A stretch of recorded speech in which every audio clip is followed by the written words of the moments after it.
తీయగా చల్లగా. శ్రీలలిత.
శ్రీలలిత సార్ చాలా బాగా పాడావు. ఇప్పుడు ఇప్పుడు ఒక పాట విజయవంతం అయింది అనడానికి నిదర్శనం ఏంటి, ప్రమాణం ఏమిటి? ఇప్పుడు ఈ మధ్య కాలంలో రీల్స్ ప్రధానంగా ఇప్పుడు రీల్స్లో ఎక్కువగా మనం చూస్తూ ఉంటే ఏ పాట ఎక్కువ వస్తే అది బాగా విజయవంతం అయిందని ఒక అర్థం అనమాట. అది ప్రమాణం అయిపోయింది. వ్యూస్ కూడా ఇంతకుముందు ఒక 10-15 ఏళ్ల క్రితం ఏదైనా ఫెస్టివల్స్లో ఎక్కువ సార్లు వినిపిస్తే ఏదైనా పాట అది కూడా సిడి సేల్స్ ఆధారంగా, అంతకుముందు ఇంకా క్యాసెట్లు. కానీ ఇప్పుడు మేము కీరవాణి గారు రాఘవేంద్ర గారు మేము కూర్చున్నప్పుడు ప్రతిసారి రాఘవేంద్ర గారు ఏం చెప్తారంటే, పాట విజయవంతం అయింది, విజయవంతం అవ్వాలంటే ఎలా చేయాలంటే బ్యాండ్లో పాడాలి పాట. పెళ్ళిళ్ళలో కానీ రకరకాల పేరెంటల్లో బ్యాండ్స్ ఉంటాయి కదా, ఆ బ్యాండ్లలో పాడితే వాళ్ళు ఆ పాట వాయిస్తే ఆ పాట విజయవంతమైంది. అలా వాళ్ళు వాయించే విధంగా మనం చెయ్యాలని చాలా సందర్భాల్లో చెప్పారు. నిజంగా పెళ్ళి అనే దానికి ఆ తంతు ఎప్పటి నుండి ఉందో, ఈ పాట వచ్చిన తర్వాత ప్రతి పెళ్లిలో బ్యాండ్లు ఈ పాట వాయిస్తూనే ఉన్నారు ఇప్పటి వరకు. అంటే ఎన్ని ప్రమాణాల ఆధారం చేసుకున్నా కూడా ఈ పాట ఎంత పెద్ద విజయవంతమైన పాట మనం అర్థం చేసుకోవచ్చు కదా. శ్రీ లలితారాముల కళ్యాణం, వాళ్ళ ఆయన పేరు సీతారాం. చాలా బాగా పాడావు. 5 నిమిషాల్లో 5 రోజుల పెళ్లిని ప్రతిబింపచేశావు, 5 రోజుల పెళ్లిని అనుభూతింపచేశావు. Thank you sir. శ్రీలలిత, నీ పెళ్లిలో కూడా ఈ పాట ప్లే చేసి ఉండుంటారా? మ్యామ్ యాక్చువల్లీ నా పెళ్ళిలో నేనే పాడుకున్నాను ఈ పాట. ఇలాంటి పాటలే పాడుకున్నాను. నువ్వే పాడుకున్నావా? హారతి పాట అన్నీ నా చేతే పాడించారు, నాకు హారతి. అన్యాయం కదా అసలు. గాయనివి కాబట్టి నీకు అదృష్టం దక్కింది. నీ పెళ్లిలో నువ్వే పాడుకునే అదృష్టం. తాంబూలం డబ్బులు బయటికి పోలేదు. ఆడపడిచి కట్నం. చాలా చక్కగా ఉంది, చాలా చక్కగా ఉంది. ఈ పాట ఏ నోట విన్నా చాలా అందంగా ఉంటుంది. అది మధురమైన గాయని గొంతులో వింటే ఇంకా బాగుంటుంది. Thank you ma'am. మాకు మంచి పండగ వాతావరణం, పెళ్లి వాతావరణం చూపించావు. సీతారాముల వారి కళ్యాణం ఇదిగో ఈ సెట్లోనే జరిగింది అన్న అనుభూతిని కలిగించావు. ధన్యవాదాలు. Thank you ma'am. మంగళకరంగా పాడావమ్మా, శుభకరంగా పాడావు. Thank you sir. ముఖ్యంగా ఈ మధ్యమావతి రాగంలో ఏ పాట పాడినా చాలా చక్కగా ఉంటుంది. ఈ పాటకి ఉన్న విశిష్టత, ఈ ఫ్రేమ్ వర్క్ హిట్ అయిన విధంగా ఏ పాట నేను హిట్ అవ్వడం చూడలేదు. కోరస్ రిపిటేషన్స్ కానీ, ఆ చరణాలు కానీ, పల్లవులు కానీ, ఆ బీట్ కానీ చాలా ఎప్పటి నుంచి విన్నా ఇంకా బోర్ కొట్టదు. ఎప్పటికప్పుడు కొత్తగా విన్నట్టు ఉంటుంది. మళ్ళీ నీ వాయిస్ కూడా చాలా కొత్తగా అనిపించింది. నీకు గాత్ర సహకారం అందించిన మన పిల్లలు కూడా, వాళ్ళు కూడా చక్కగా పాడారు. అందరూ కలిసి చాలా మంగళకరంగా పాడారు మీరు. చాలా సంతోషం. Thank you sir. చక్కగా పాడావు. థ్యాంక్ యూ మంచి మంచి ఒక ముగింపు ఇవాళ ఈ కార్యక్రమానికి. Thank you so much. Thank you వచ్చే రౌండ్లో కలుద్దాం.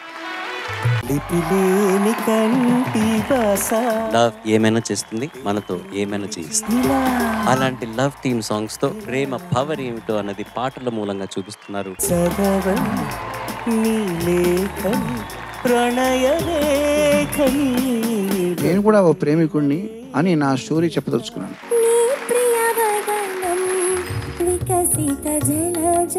గాత్ర ధర్మానికి ఈ పాట చక్కగా మ్యాచ్ అయింది.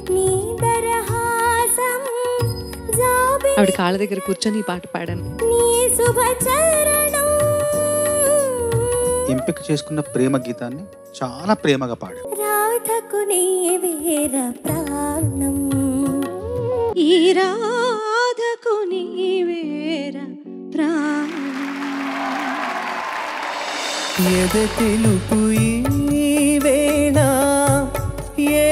నీ పెర్ఫార్మెన్సెస్ అన్నిట్లోనూ కూడా ఇది బెస్ట్. నాలో ప్రేమే మరిచావో. అపూర్వ రాగభావాల ఆనందోత్సవ ప్రకటన అద్భుతంగా పలికి. నా సిరి నీవేనట సుందరి నేనేను వంట. అల్లంత దూరాల తారక కళ్ళెదుట నిలిచిందే. వాద్య ప్రకారాలు ఎక్కడ ఉండాలో అక్కడే ఉంటాయి, కానీ గాత్రాలు మాత్రం ముందు వరుసలో ఉండి అద్భుతంగా అలా చెవులకు వినిపిస్తుంటాయి. ఆ అంశం నాకు చాలా నచ్చింది ఈ పాటలో. ఇందరి చేతులు పంచిన మమత, పచ్చగా పెంచిన పూలత. సస్టైన్ చేసేటప్పుడు most of the times sharp అవుతుంది. అది కొంచెం చూసుకుంటే బాగుంటుంది. అసలేం గుర్తుకు రాదు నా కన్నుల ముందు నువ్వు ఉండగా. కొంచెం ఒదుగు, ఇంకొంచెం ఎక్స్ప్రెషన్ ఉంటే బాగుంది అనిపించింది.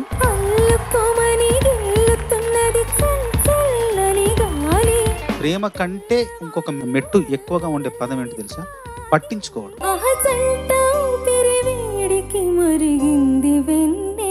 ప్రేమకు వచ్చినంత ప్రాచుర్యం, పాపులారిటీ పట్టించుకోవడానికి రాలేదు ఎందుకు. ఈ 10 మందిలో ఏ ఇద్దరికైతే లీస్ట్ మార్క్స్ ఉంటాయో వాళ్ళు ఎలిమినేట్ అవుతారు. చరణ్, ఒక కొత్త ఎలిమినేట్ అనే పదం పాతపడిపోయింది. చెలిమినేట్.